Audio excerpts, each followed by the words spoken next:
Hey guys, and welcome back to War Thunder. It is KrebsCOHO here on the 1.53 dev server with some footage of the brand new British tanks that have been released, and this is going to be my first overall impressions of them and also showcasing it to you guys for all the curious out there.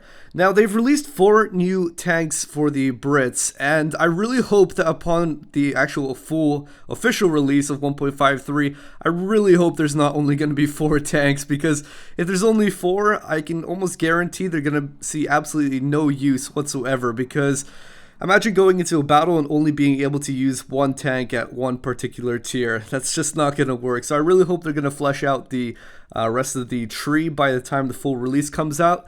But also, these tanks that were shown here in this video were only available in bundles. So I wasn't able to actually take them out into battles because, well, you can't even purchase them properly yet. Now, this one that you're seeing here is the A13, battle rated 1.7, low tier tank. Seems okay. It doesn't seem anything particularly amazing, especially armor-wise. It has a lot of flat sections that will be able to be easily penetrated. It has very good mobility. It's a fast, little, speedy tank, almost akin kind of to like a BT-7 in that sort of speed that you can see the mobility, the agility right there.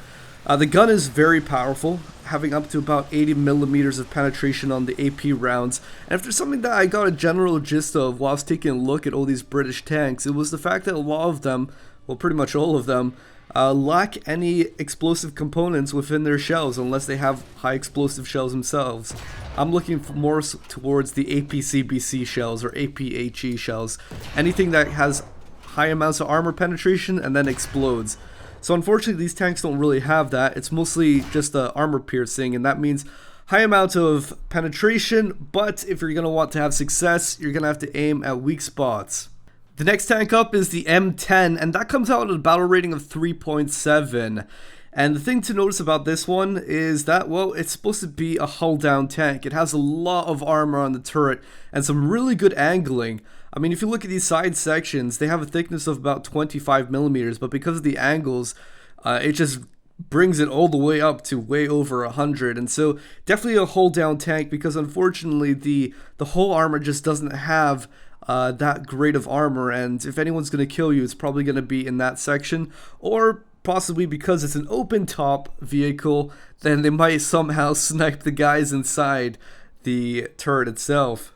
So the mobility of the M10 is pretty good. It gets from point A to point B relatively fast, but the thing to notice, as I was saying about these shells, is that they lack explosive filler within, and so even taking out a low tier vehicle like this one in front of me is a task that should be a lot easier than taking even 2 shots into it. It's because of the lack of explosive component spraying all that fragmentation around the tank. Instead, what you've got is the fragmentation pretty much just going in a straight line from where it pierces into the body of the vehicle. So the next up is a new Sherman that comes out at a battle rating of 5.0, and what I find interesting about this tank is that it seems to have additional armor on sections where I believe there are meant to be critical components, things that you ideally don't want to be shot at. And you can notice this particularly with the red plate of armor that has been attached on the right hand side of the turret, because on most Shermans that's not there. And what happens a lot of times, if you want to kill a vehicle or incapacitate it so that it can't fire back at you, you're going to aim for the aimer and try to kill the aimer.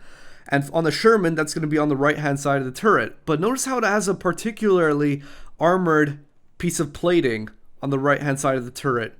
And so what this is meant to do is protect your aimer. And so if anybody shoots there, if they're not aware of what Sherman they're up against, they're going to be met by a surprise. Well, they're not going to be penetrating. And so hence, you're going to be able to keep on firing back at your opponent.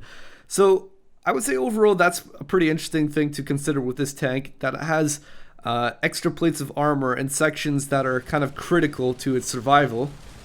But overall, it seems to be like any other Sherman, decent mobility. Not quite on the same level as like the A13 or even the M10, but still a relatively speedy tank nonetheless. And the reload rates aren't too bad, it seems to be about average. Doesn't have any explosive filler within the shells, so you're really going to have to aim for the weak spots on enemy vehicles. So the next tank is the Black Prince, and in all honesty, I don't really see this tank being too effective on the battlefield because coming out at a battle rating of 6.3, I just don't think its armor is adequate enough. If you look at these sections, it seems to be a lot, about 150, but they're flat areas. They're not angled. They're not going to be giving any additional effective thickness onto those sections. And what's going to happen is because you're coming out at a battle rating 6.3, there's a lot of tanks at that battle rating, such as Tiger 2s or IS-2s, whatever else, that have more than enough penetration to rip through 150 millimeters of armor. And so pretty much it seems like to me the entire tank is near enough a weak section, and considering how slow this tank is as well, it's not very fast in a straight and a reverse especially, but also rotating.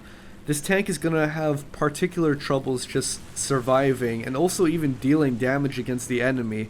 It has only armor-piercing shells, and although those go up to about 180 millimeters of penetration, unfortunately, you're really looking for more explosive components. So it is going to be targeting weak spots if you want to be effective.